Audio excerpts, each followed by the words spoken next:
Amém? Então, deixa eu continuar aqui. Eu comecei há 2 semanas atrás um estudo intitulado Qual Voz Você Tem Ouvido? E aí, eu quero continuar esse estudo hoje com você, tá bom? Então, só para quem não estava aqui 2 semanas atrás, nós começamos estudando a primeira voz que a gente deve ouvir, ok? É a voz do Espírito Santo. A gente falou naquele domingo retrasado que como é que eu ouço a voz do Espírito Santo?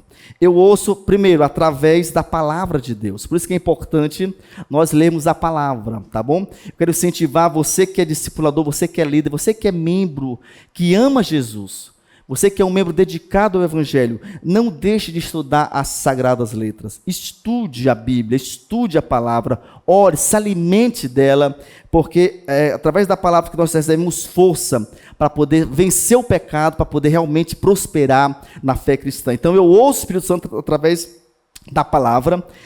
A gente também falou que a gente ouve através, isso aqui é só uma reprise, tá, gente? A gente ouve através de uma voz suave interior.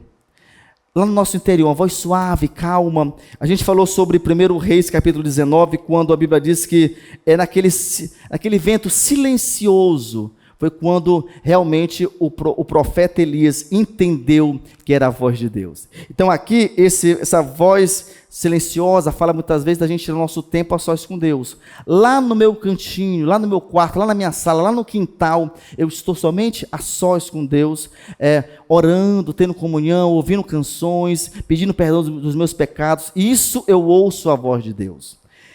Uma outra maneira da gente ouvir a voz de Deus também é através de convicções claras e diretas. O Espírito Santo, muitas vezes, ele nos dá uma direção clara, uma direção forte, uma direção que muitas vezes a gente não consegue entender, mas Ele que está dando e a gente tem que fazer. Por exemplo, o próprio Espírito Santo testificou com Jesus, quando Jesus foi orar por um cego, e Jesus cuspiu no chão, e fez lá e colocou aquilo nos olhos do cego. Gente, só alguém guiado pelo Espírito Santo vai fazer uma coisa dessa. Então, foi testificado no interior do próprio Cristo sobre aquilo ali. Então, é importante a gente entender isso aí. Muitas vezes, já aconteceu comigo que o Espírito Santo testificou e eu não percebi que era Ele. Então, eu tenho orado esses dias, há muito tempo, Deus me deu o dom de discernimento de espíritos.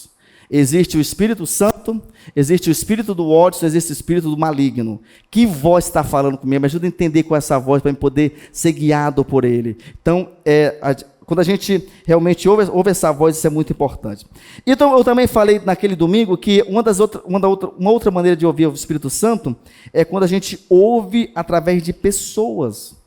Existem, talvez, discipuladores, ou pode ser um pastor, pode ser um amigo espiritual, pode ser um intercessor seu que vai lhe dar uma direção. Pode ter certeza, muitas vezes é o Espírito Santo usando aquela pessoa para poder testificar com você. É importante a gente entender isso aí. Também falamos naquele domingo, essa aqui é a última de hoje, para a gente poder entrar no assunto de hoje, sobre a voz da tentação. Então, tem muita gente que está sendo tentado. Então, a partir desse segundo ponto, a gente não deve ouvir essas vozes. A gente ouve elas, mas não deveríamos ouvi-las. A única voz que a gente tinha que ouvir é a primeira, por isso que eu coloquei ela como a primeira, que é a voz do Espírito Santo. Então a tentação não deveríamos ouvi-la. Mas a Bíblia diz, por exemplo, em Efésios capítulo 4, 27, Paulo disse, nem deis lugar ao diabo. Então, o que é uma tentação? Tentação é exatamente um desejo de pecar. Um desejo de fazer algo contra a palavra de Deus. O que é pecado? É a consumação daquele desejo. Então, o que a gente aprende? Nem dê lugar, quer dizer, não dê muita margem para o diabo. Então, cuidado com as tentações que a gente passa. Cada um de nós vamos ser tentados em áreas diferentes.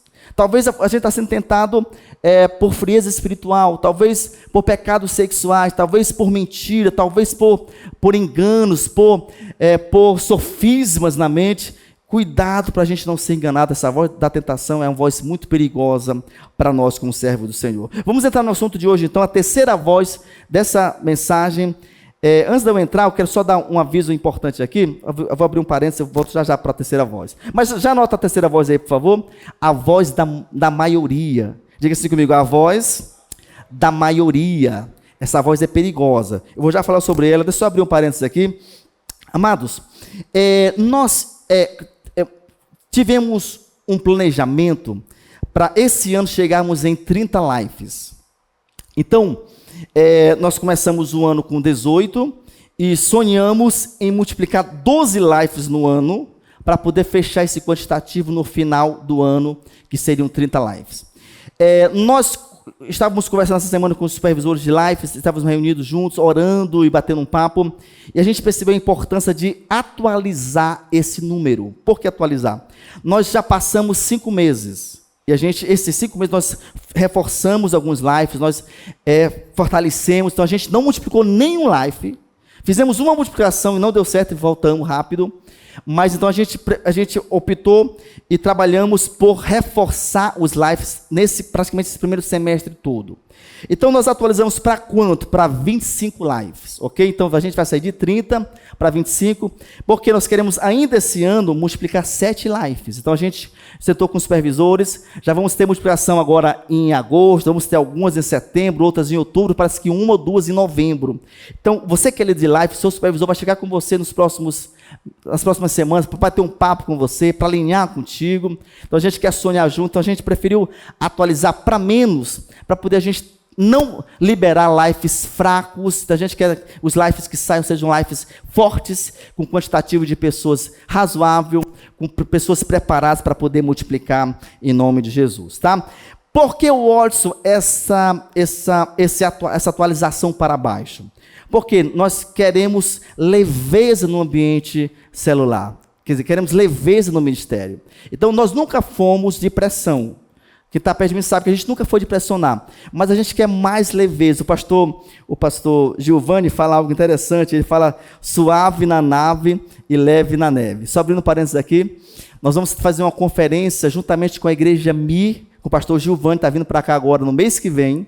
Então vai ser na MIR dia 18 e 19, vai ser uma sexta-feira à noite, lá na MIR, e sábado de 4 da tarde e também 6 da noite, tá bom? E ele vai pregar aqui na igreja no domingo dia 20, vai ser um tempo precioso, vai falar sobre voluntariado, vai ser bom demais, em nome de Jesus. Então olha só, deixa eu abrir uma outra ideia, vocês já sabem, a gente só quer alinhar isso para vocês, porque o Tadel é importante a gente alinhar algumas coisas. Nós já trabalhamos o seguinte, com uma certa flexibilidade, de pessoas com essa liberdade de migrar de um life para o outro.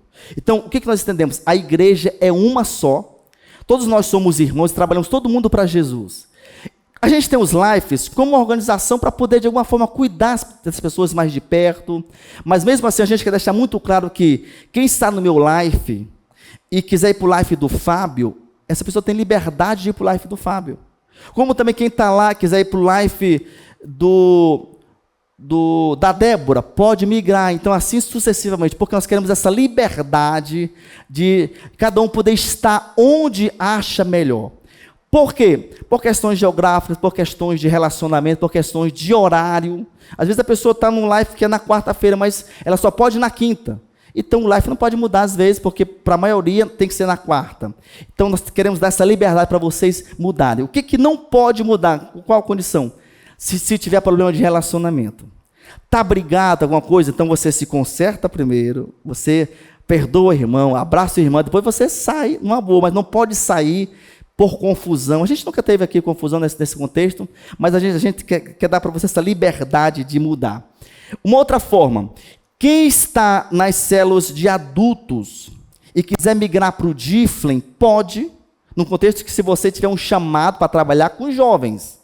Eu não indico que saia pessoas muito maduras, acima de 35 anos de idade, talvez não deveria sair porque já está numa fase, talvez de ter filhos maiores, etc. Então talvez é bom estar nos adultos, mas se você está hoje nos adultos e fala assim, Watson, eu tenho um chamado para adolescentes, para jovens, pode migrar. Como também a recíproca é verdadeira. Se você está no grupo de jovens e você fala assim, Watson, eu sinto que eu tenho que estar no grupo de adultos, porque o meu chamado hoje é para adultos, você também fale com o Dian, você vai migrar para cá, porque nós queremos o quê? Ter essa liberdade de que você esteja onde você vai frutificar, onde você se sente bem. Amém ou não, gente?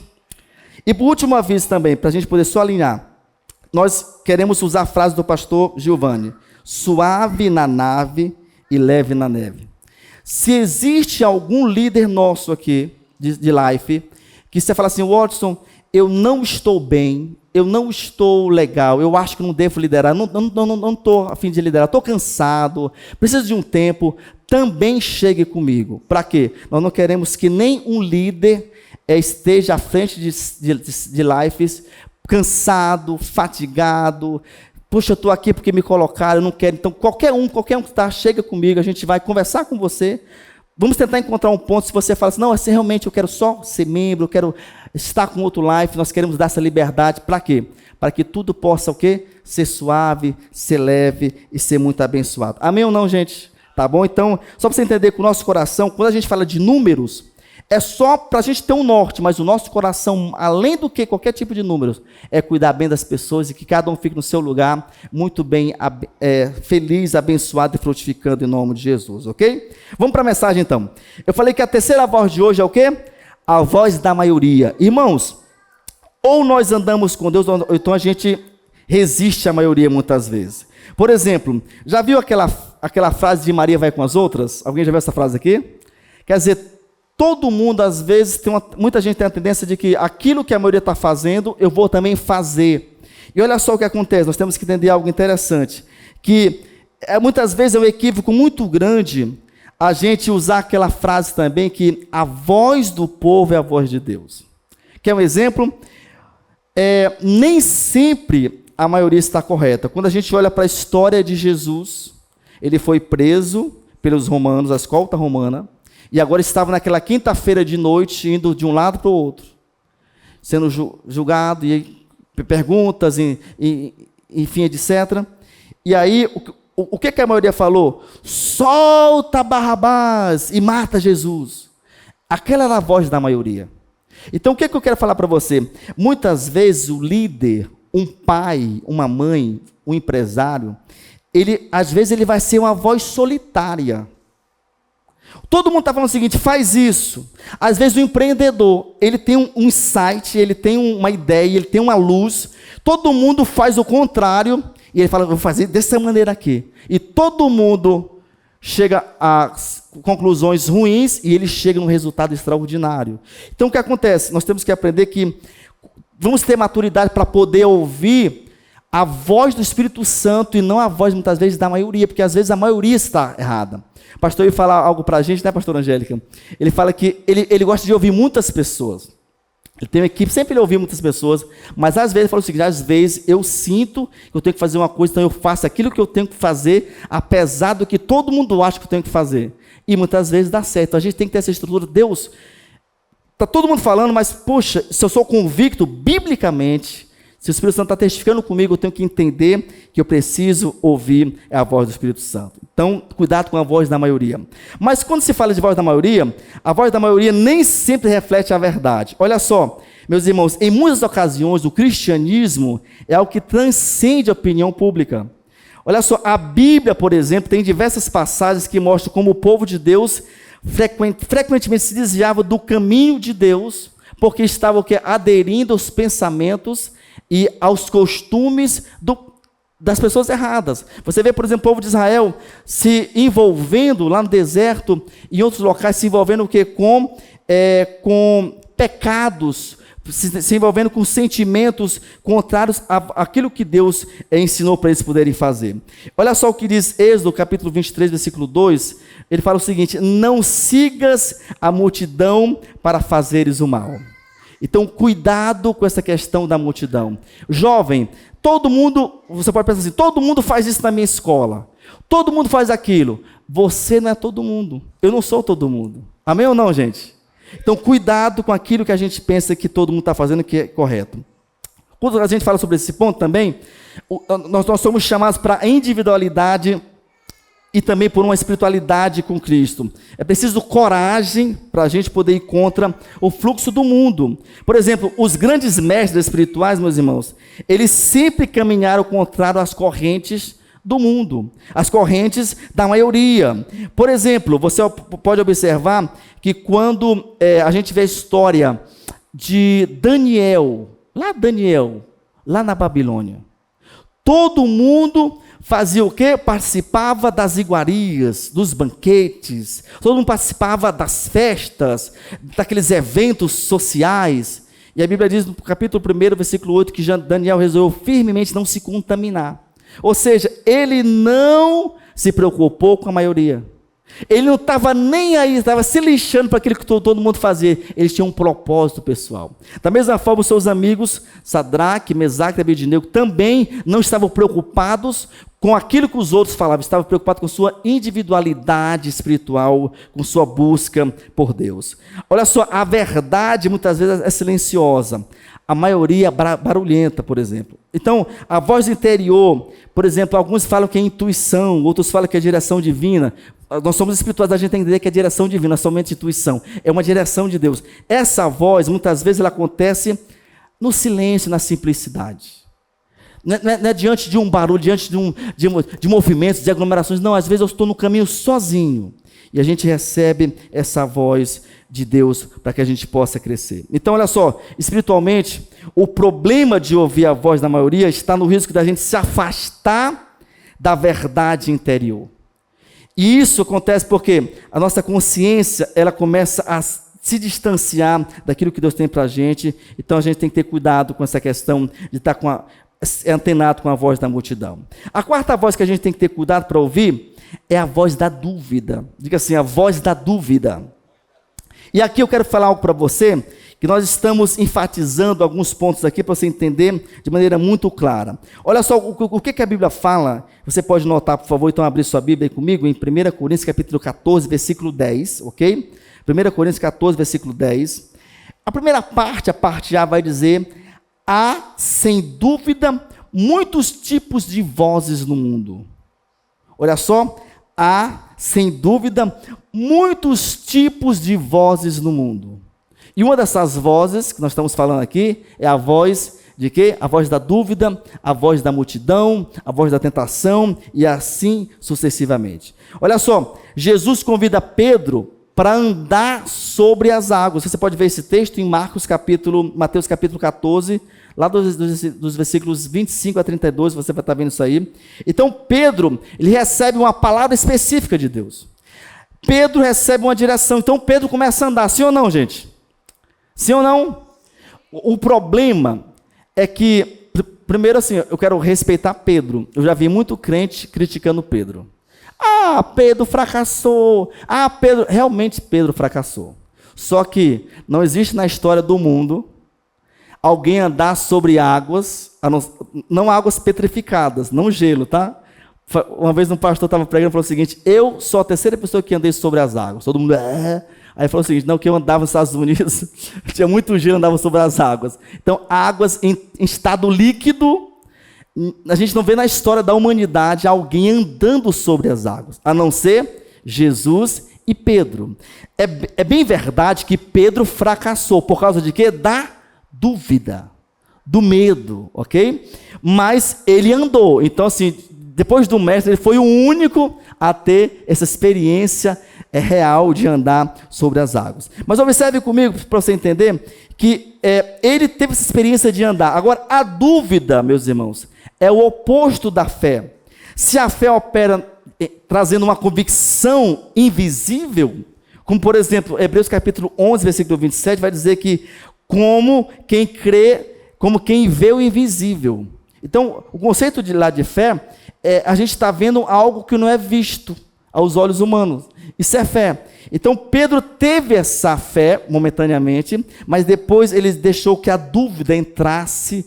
Puxa, será que eu vou continuar? Será que eu vou conseguir chegar até o mestre mesmo? Então, nesse momento, ele começa agora a naufragar. Então, olha só, para a gente poder entender, a ordem bíblica é o seguinte: é crer para ver. Diga assim comigo: crer para ver, e não ver para crer. Qual é talvez o nosso costume? Eu preciso, às vezes, ser que nem Tomé, eu tenho que ver para quê? Para crer. E a Bíblia fala o seguinte: olha, você tem que crer para ver. Ou seja, você está andando na contramão do mundo, andando exatamente naquilo que é contrário à lógica nossa como humano. Olha só, veja comigo que sempre que a dúvida aparecer, nós temos que fazer o quê? Diga assim comigo: resistir. O que é resistir? Não dar ouvido, não deixar que o coração receba aquela mensagem. Veja, por favor, Tiago capítulo 1, vamos estar vendo os versículos é 6 e 7, ok? Tiago 1, 6 e 7 vai dizer: peça, porém, diga assim comigo, com fé, e nada duvidando. Então, olha só, cuidado com a voz da dúvida. Vamos lá, aqui ó. Peça, porém, com fé, e nada duvidando. Pois o que duvida é semelhante ao que, gente? A onda do mar, impelida e agitada pelo vento. Quem duvida, quem gosta de ir na praia aqui? Todo mundo? Quase todo mundo, né? Olha só, o vento sopra e aquela onda fica bravia e aquela onda varre a praia. Então quem duvida é como se fosse, está sendo manobrado pelo vento da dúvida, pelo vento da incredulidade. Olha só, então ele fala o seguinte: peça, você tem que pedir e não duvidar. O que foi que Pedro fez? Capítulo 14, a gente falou que agora é de Mateus. Ele falou o seguinte: Senhor, permita eu ir contigo. Ele pediu, sim ou não? Pediu. Jesus liberou a palavra. Ele foi até certo momento, mas ele fez o quê? Ele deixou que a dúvida entrasse no coração dele. Eu quero fazer uma aplicação aqui. Meus amados, nós temos que orar pelas pessoas. Temos que orar, olhar por cada pessoa e crer e não duvidar que Deus é poderoso para transformá-las, sim ou não? Ok? A Bíblia diz que a gente não pode olhar para as pessoas com olhares naturais, mas olhares espirituais. Então a gente tem que acreditar e crer que Deus vai estar transformando as pessoas a cada dia em nome de Jesus. Veja comigo, por favor, no versículo 7, olha só. O versículo 7 diz: não supõe este homem que alcançará coisa alguma do Senhor. Uma vez que eu tenho dúvida no meu coração, eu tenho que saber que eu não vou alcançar algo do Senhor. Então, por isso que eu não posso ouvir a voz da dúvida, porque a voz da dúvida, ela inibe, ela bloqueia o meu milagre. E olha só, não suponha este homem que alcançará do Senhor coisa alguma. Então, meus amados, a dúvida fragiliza também o testemunho cristão. Olha só, crentes que vivem em constantes questionamentos, em instabilidades espirituais, eles podem transmitir, por exemplo, uma imagem fraca e incoerente da fé. As pessoas olham para aquele crente e falam assim: puxa, que crente fraco, que crente desequilibrado, que crente que não tem fé, que crente que fala mal dos outros, que crente que não trabalha direito, que crente que chega atrasado no trabalho. Quer dizer, quando eu faço algo que não condiz com a palavra, eu fragilizo o cristianismo de modo geral. Então isso é algo problemático. Olha só, veja agora, por favor, o versículo 8. Estamos lendo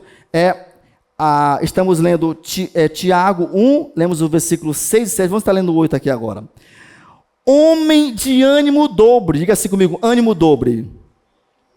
Fala assim, gente, ânimo dobre. Ok? Inconstante em todos os seus caminhos. Olha só, sabe o que é ânimo dobre? É aquela pessoa que ela oscila muito. Então, ela está no culto hoje animada demais. Ela está, aleluia, Deus é bom, aleluia. Meu Deus, eu quero ir para o céu, volta logo, Maranata, vem Senhor Jesus, eu amo o céu. Quando é amanhã, de manhã, ela fala assim: está fraco. Igual o capote, né? Estou fraco. Ela começa a pensar em desviar. Então o fogo que estava hoje no culto, rolando, gritando, amanhã fala: sei não, viu? Não sei se vai dar certo as coisas para mim. Quer dizer, ela muda totalmente, ela não tem estabilidade, ela não tem firmeza. Então o que o texto fala aqui? Homem de ânimo dobro, inconstante. Um dia está, outro dia não está. O que a Bíblia fala? Essa pessoa é inconstante em todos os seus caminhos. Pessoas que são inconstantes, espiritualmente falando, às vezes são inconstantes no relacionamento, são inconstantes, por exemplo, na sua busca por Deus. Então, geralmente, a gente se parece em muitas áreas, tem a mesma tendência para ser. Então, olha só, outro ponto, a dúvida pode ser usada como ferramenta do inimigo. Deixa eu provar para você. Quando você vai lá para Gênesis capítulo 3, versículo 1, o texto vai falar o seguinte, aqui abre aspas, isso aqui é a conversa da cobra com a nossa mãe Eva. O que a cobra fala? Foi assim mesmo que Deus disse? Lembra que ela chegou lá? Fala assim, olha Eva, como que do fruto, do conhecimento do bem e do mal, Eva? Aí Eva falou, não posso comer de jeito nenhum, não posso comer não, porque Deus falou, se nós comermos, nós vamos realmente ser como Ele, a gente vai discernir o bem e o mal. O que a cobra fez? A voz da dúvida gerou dúvida. É isso mesmo? Tem certeza? Olha lá, será que você entendeu direito? Amados, isso acontece conosco, muita dúvida hoje? Por exemplo, uma dúvida, será que eu tenho um chamado ministerial mesmo? Será se Deus tem alguma coisa comigo? Será se Deus realmente vai realizar alguma coisa através de mim? Será se Ele falou comigo mesmo há 10 anos atrás, ou será se não foi eu que tive essa conclusão por mim mesmo? Alguém já passou por isso aqui, gente? Eu sou eu que passo por isso. Voz da dúvida. Será se eu tenho que continuar mesmo? Será se realmente eu vou conseguir vencer esse pecado? Será se realmente o meu lar vai multiplicar? Será se realmente a minha família vai ser salva? Será? Essa mesma artimanha aconteceu lá nos preâmbulos da existência humana, no capítulo 3 de Gênesis. O diabo usando a dúvida como um argumento para poder disseminar, esvair uma palavra de Deus. Então, se você tem uma palavra, quando você tem uma promessa de Deus aqui? Amém? Se você tem promessa de Deus, se você tem um chamado, não deixe a dúvida esvair esse chamado do seu coração, em nome de Jesus. Agora, falando sobre dúvida, a voz da dúvida, como vencer? Eu vou te dar algumas dicas aqui para você vencer a dúvida. Primeiro, conheça a palavra. Diga assim comigo, conheça a palavra. Não sei se os irmãos observaram, quem já está comigo aqui desde o começo, eu falo muito sobre palavra, porque isso queima no meu coração. Isso queima, a Bíblia Sagrada, ela queima, eu estudo ela, eu leio entre leitura e estudo há 34 anos, isso marca, eu acho que a coisa mais fascinante de um crente é buscar a palavra de Deus. Então, olha só, eu tenho que conhecer essa palavra. E aí, eu quero me deter ao que Paulo falou em Romanos capítulo 10, versículo 17, ele fala o seguinte, que o ouvir vem pela pregação, e a pregação, o crer vem pela pregação da palavra de Deus, não é isso? O crer vem pelo ouvir a pregação da palavra. Então, uma vez que eu conheço a palavra, eu acredito na palavra, então aquela dúvida vai estar o quê? Se esvaindo do meu coração. Então, a primeira dica é a gente conhecer a palavra. A segunda, ore com sinceridade. Mesmo em dúvida, traga seus questionamentos a Deus. Deus, eu estou com dúvida. Deus, eu acho que eu estou sendo uma pessoa de ânimo dobre. Estou sendo inconstante. Deus, um dia eu estou bem, outro dia eu estou mal. Um dia eu quero uma coisa, outro dia eu quero outra coisa. Um dia eu quero isso. Deus, eu não estou bem. Deus, sonda o meu coração. Eu acho que essa oração é algo muito forte. Você vê que todo mundo que estava passando por momentos difíceis na Bíblia, inclusive o próprio Jesus, lá no Getsemane, orou com tanta intensidade. Você sabe da história que o seu suor transformou-se em gotas de sangue. Então é importante orar com sinceridade, diante da dúvida. A terceira dica que eu quero falar para você, cerque-se de fé. Como que eu vou me cercar de fé? Olha só, pessoas que têm fé, diga assim comigo, pessoas que têm fé, leituras boas, tanto da Bíblia quanto também de livros, e também você tem um ambiente que reforce a sua fé. Mas o outro, vamos de pouquinho o outro. Pessoas é fácil, amém? Pessoas eu estar perto de irmãos que vão estar me animando, me aquecendo, tendo o dom de encorajamento, me colocando para cima, me exortando, isso é importante. Leituras, você tem que ler sobre isso. Então, se você está, por exemplo, essa dúvida está no contexto da sua família, leia sobre família, leia livros sobre família. Vá na Bíblia e pegue as referências principais sobre família. Se você está com dúvida, poxa, será que Deus quer me prosperar financeiramente mesmo? Leia sobre isso. Nós temos tanto, só sobre dinheiro na Bíblia, um texto que Jesus falou foi sobre dinheiro. Dizem que tem 2.300 versículos na Bíblia, entre dinheiro, bens e posses. Essa questão financeira está na Bíblia. Então, leia sobre isso, se aproprie sobre isso. Mas é importante também o quê? Um ambiente de fé. O que é ambiente de fé? Está no seu carro? Liga um som. Está na sua casa? Liga uma canção lá. Quer dizer, gera aquele ambiente de espiritualidade, de quebrantamento. Isso faz com que o meu coração seja aquecido. Amém ou não, gente? Quarto ponto, para você vencer a dúvida. Então, cuidado com a voz da dúvida. Quarto ponto, lembre-se do caráter de Deus. Nosso Deus, meus amados, Ele é bondoso, Ele é fiel, Ele é imutável, Ele é digno de confiança. Então, eu estou com dúvida, Deus, mas eu sei que o Senhor pode. Eu estou com dúvida, Deus, mas eu sei que o Senhor é poderoso. Então, nunca duvide do caráter de Deus. Nunca duvide do senhorio, do poder de Deus. Amém ou não, gente? E por último, para a gente não ser muito longo, o último ponto para você vencer a dúvida, que eu coloquei aqui, é pratique a fé. Olha só, obedeça mesmo sem ver. A fé se fortalece com o exercício. Obedeça mesmo sem ver. Não foi fácil para o nosso pai Abraão. Abraão, sai da tua terra e da tua parentela. Ele vai para um lugar que eu vou te mostrar. Meu Deus. Eu vim para cá com a Andresa, o Enzo, mas ao todo 14 pessoas, com criança e adulto.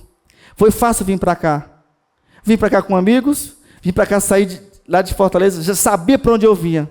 Já vim com emprego, já tinha uma reserva financeira, estava tudo certo. Agora, meu irmão, pensa comigo. O cara ser um homem já rico, um homem com muita gente dependendo dele, muitos funcionários, muitos bens. E Deus falou o seguinte: Abraão, sai daqui. Sai do teu conforto e começa só a andar, Abraão. Começa a andar. E uma hora eu vou te mostrar o caminho. Irmãos, isso é difícil, sim ou não? Irmãos, eu tenho certeza que eu não tinha essa obediência. Eu não tenho ainda. Eu quero que um dia Deus me dê essa obediência. Eu não tenho essa obediência ainda.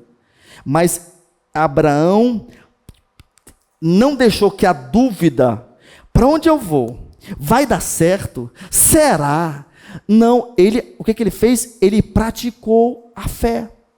Ele arrumou todas as coisas, falou: Sara, minha véia, mulher, vamos embora. E todo mundo se embora, até que Deus em algum momento mostrou: olha, fique aqui, e você sabe que Deus prosperou tanto aquele homem. Então, a dúvida ela é vencida quando eu conheço a palavra, quando eu oro intensamente, quando eu tenho fé, né, quando eu me cerco de pessoas que têm fé, quando eu não duvido do caráter de Deus e quando eu pratico a fé na prática, em nome de Jesus. Bom, eu queria falar sobre uma outra voz, mas o tempo não vai dar, não quero ser muito rápido, vou deixar para falar sobre essa outra voz no próximo domingo, em nome de Jesus. Fiquem em pé, por favor. Falamos hoje sobre duas vozes que a gente tem que ter muito cuidado. A voz da maioria: não seja Maria vai com as outras. Se Deus mandou você fazer algo, faça. Se a Bíblia manda você fazer algo, não desobedeça a Bíblia. Falamos hoje sobre a voz da dúvida. Então, cuidado com a maioria e cuidado com a dúvida. Isso é importante, não só na igreja, mas para todas as facetas que a gente vive como sociedade, em nome de Jesus, tá? Domingo que vem eu vou começar falando sobre a voz da ganância. E assim a gente vai embora, em nome de Jesus. Deixa eu orar por você agora.